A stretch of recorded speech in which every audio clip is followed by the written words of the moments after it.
কিরে তুই চোখে না দেখিস রে? এই কোশ রে, হঠাৎ করে মোর চোখ দুটো কপালও দুটি গেছে। খবর কি? খবর কি?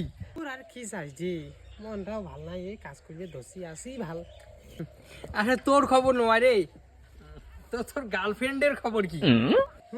তো কয়দিন গংরে ভাই, তো কয়দিন কম কত, তুই জানিস নি মোর বেকার হইছে। মুখ যে শুনি সেই ভাল লাগে, ওই জন্য তো বারবার পুষ করো।